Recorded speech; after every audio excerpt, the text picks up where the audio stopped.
परिधि जैसे ही bus stand पर पहुंची, सबसे पहले उसने 2 किलो बताशे खरीदे, फिर कुछ सोचकर 3 दर्जन केले भी खरीद लिए। वह पूरे 20 साल बाद पीहर जा रही थी। उसे नहीं पता था कि पीहर में उसके भाई के कितने बच्चे हैं, उनकी शादियां हुई है या नहीं। 100 किलोमीटर का सफर तय करना था। उसके ससुराल के गांव से पीहर के लिए सीधी बस सेवा नहीं थी, बीच में बस बदलनी भी होती थी। मगर इतने वर्षों बाद भी परिधि को सब याद था। पीहर का रास्ता भला कोई भूलता है क्या? परिधि को तो बीच में पड़ने वाले हर गांव के नाम भी याद थे।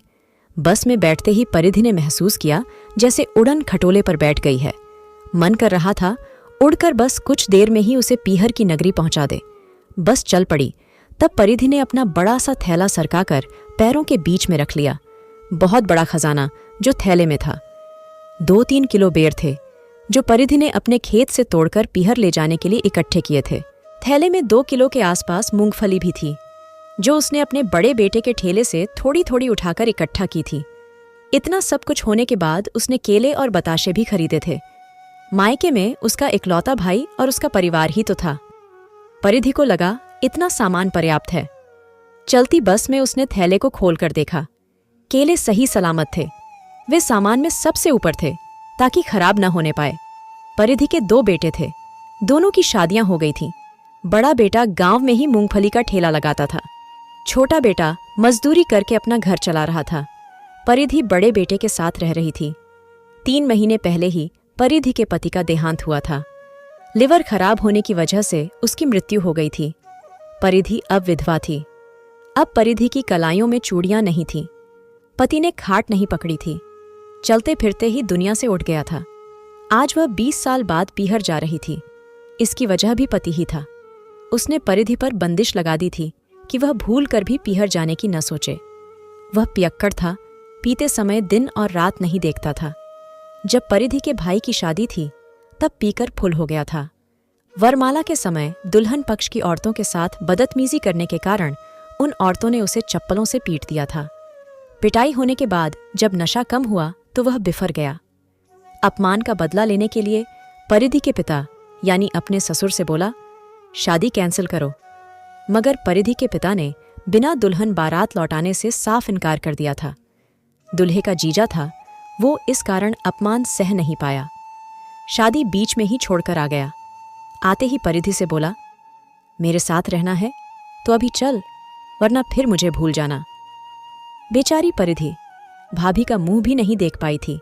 बारात लौटने से पहले ही पति के साथ ससुराल जाना पड़ा था। उस दिन के बाद वह पीहर जाने के लिए तरसती रह गई थी। जब पीहर की याद सताती थी तब रो लिया करती थी। पीहर दूर होने के कारण उसे वहां की खबर भी नहीं मिला करती थी। जब मां का देहांत हुआ तब भी उसे नहीं बताया गया। एक दिन पिता भी चल बसा था, मगर परिधि को नहीं जाने दिया गया। बस वह इतना जानती थी कि उसके पालनहार मां और बापू इस दुनिया में नहीं है। गाड़ी ने पहला गांव पार किया तो परिधि को ऐसा लगा जैसे जिंदगी का एक पड़ाव पार कर लिया है। सफर को 2 घंटे हो चुके थे। परिधि ने बस भी बदल ली थी। अब 3 गांवों के बाद उसका गांव आने वाला था। इस उम्र में भी परिधि का दिल धक धक करने लगा था। सीने में मायके के प्रति उठने वाली हूक ने आज पूरी तरह उथल पुथल मचा रखी थी। संवेगों को काबू में करने में उसे दिक्कत हो रही थी। फिर ज्यों ही बस मायके में रुकी, झट से परिधि नीचे उतर आई। बस स्टैंड आज भी गांव के बाहर की तरफ ही था। इस कारण उसे अब कुछ दूर पैदल चलना था। गांव की मिट्टी की खुशबू ने परिधि को भाव विभोर कर दिया। कच्चे रास्ते पर वह बैठकर मिट्टी को छूने लगी। उसमें अंगुलियों से लीक खींचने लगी। ऐसे लग रहा था जैसे अनपढ़ परिधि उस पर हस्ताक्षर करके कह रही हो, मां मैं आ गई हूं। परिधि बिटिया कहाँ बैठ गई? शाम होने को है, आजा घर चले। अचानक उसे लगा जैसे बापू ने उसे पुकारा हो। वह झट से खड़ी होकर बोली, आई बापू। मगर चारों ओर नजर फैलाने के बाद भी उसे बापू कहीं नजर नहीं आए। उसने हंसकर माथे पर हल्की सी थाप लगाई, फिर बोली, पागल। कुछ दूर ही चली थी कि फिर उसे एक आवाज सुनाई दी, परिधि आजा, झूला झूले। परिधि ने पहचाना ये तो कविता की आवाज थी। बचपन की खास सहेली थी उसकी। उसने चारों तरफ देखा तो उसे नीम का पुराना पेड़ दिखाई दिया। वह हृदय के आगे मजबूर होकर पेड़ के पास पहुंची, फिर उसके मोटे तने पर हाथ फिराने लगी। पेड़ के ऊपर आजा परिधि, इधर देख, मैं यहां हूं। दोबारा उसे कविता की आवाज सुनाई दी। वह ऊपर देखते हुए पेड़ों की शाखाओं को सुनी आंखों से निहारने लगी। वह फिर से आगे बढ़ने लगी। उसने देखा गांव में अब पहले की तरह कच्चे घर नहीं रहे। रास्तों में भी सीमेंट की सड़कें बन गई थीं, मगर गलियां तो वही थीं जिन पर चलते हुए उसका बचपन गुजरा था, जिन पर चलते हुए उसने जवानी में कदम रखा था। सामने उसे गोपाल हलवाई की दुकान दिखाई दी, जहां वह बापू की अंगुली पकड़कर आया करती थी। फिर बापू उसे 1 रुपये की जलेबी दिलवाया करते थे। वह पूरी कुरकुरी जलेबियां कचर कचर खा जाया करती थी। दुकान के पास पहुंची तो देखा दुकान अब खंडहर बन चुकी थी। गोपाल हलवाई के कोई संतान नहीं थी। इस कारण उसके गुजरते ही घर दुकान सब उजड़ गया था। थोड़ा और आगे चली तो उसे कुआं दिखाई दिया, जिससे वह माँ के साथ पानी भरकर ले जाया करती थी। घड़ा उठा दे, परिधि किधर रह गई? तू, अरे देर हो रही है, घर जाकर तेरे बापू के लिए रोटियां भी तो बनानी है। आई माँ, कहते हुए वह कुएं की तरफ लपकी। परिधि को पागलों की तरह कुएं की तरफ जाते देखकर रास्ते में जाती 2 औरतें रुककर देखने लगी। उनमें से एक औरत बोली, कोई पागल लगती है। परिधि कुएं के पास पहुंची तो देखा कुआं भी अब टूट फुट चुका था। कुएं के पास अब नलकूप बन चुका था, जिससे गांव में पानी की सप्लाई हो रही थी। वह घर की तरफ चल दी।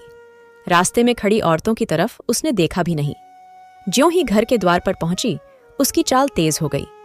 चौक में खाट डाले हुक्का पी रहे भाई को देखते ही यह रो पड़ी। बोली, अखिलेश। ढलती सांझ में भाई ने उसे गौर से देखा, फिर बोला, माँ बाप के मरे पर भी नहीं आ सकी, अब क्या लेने आई हो? वर्षों बाद भाई को देख रही थी। सोचा था गले से लगाएगा और वह सारे दर्द भूल जाएगी, मगर उसने तो पहचानते ही विष उगलना शुरू कर दिया था। कैसे आती रे? तुम लोगों ने मेरी शादी ही एक राक्षस से की थी जो पत्थर का बना था। अखिलेश की पत्नी भी बाहर निकल आई थी। आते ही बोली, कौन है जी ये? अखिलेश हिकारत से बोला, वही मेरी बहन है जो हमारे शादी वाले दिन अपने पति के साथ चली गई थी। आज 20 वर्ष बाद लौटी है, ये देखने के लिए कि हम लोग जिंदा है या मर गए। वह रो पड़ी। बोली, इतना कड़वा मत बोल भाई, सहन नहीं होता। 2 घड़ी के लिए आई हूं, सुबह वापस चली जाऊंगी।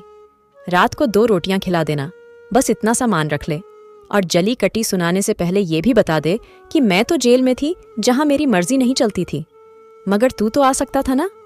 इतना देखने के लिए ही आ जाता कि जी रही हूं या मर गई। भाई बेरुखी से बोला, हमारे लिए तो तू उसी दिन मर गई थी जब तेरे पति ने मेरी शादी में बखेड़ा खड़ा किया था। उसके बाद तुझे लेकर चला गया था। अगर वह तुझे राक्षस लगता था तो उसके साथ न जाती, तुम्हारी दूसरी शादी करवा देते। वह उदास होकर बोली, तुझे याद नहीं क्या? दादी क्या कहा करती थी कि लड़की की सिर्फ एक ही शादी होती है, उसकी दूसरी शादी तो शमशान भूमि में होती है। 2 बच्चों को लेकर मैं कहाँ जाती? वो जैसा भी था मेरा पति था, ये जिंदगी तो उसी के साथ काटनी थी। अब वो इस दुनिया में नहीं है, तब सोचा तुम लोगों को देख लूं। मगर तू तो बदल गया है रे, तू वो भाई है ही नहीं जो मेरी आंखों में आंसू देखकर माँ बापू से भी लड़ पड़ता था। वह थैले को जमीन पर रखकर बोली, इसमें बच्चों के लिए कुछ लाई थी, उन्हें दे देना, ज्यादा महंगी चीजें नहीं है। गरीब बहन हूं, जितना बन पड़ा ले आई। 20 सालों से जिस पीहर के लिए रोती रही, आज उससे भी मन भर गया, अब चलती हूं। भगवान तुझे हमेशा खुश रखे।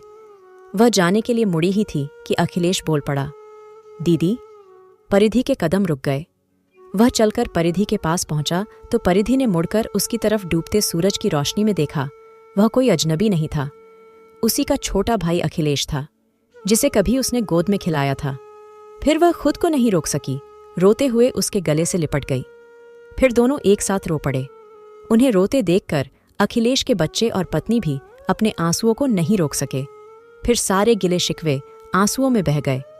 उसके बाद परिधि 10 दिन पीहर में रही, जी भर के बाबुल की गलियों में घूमी।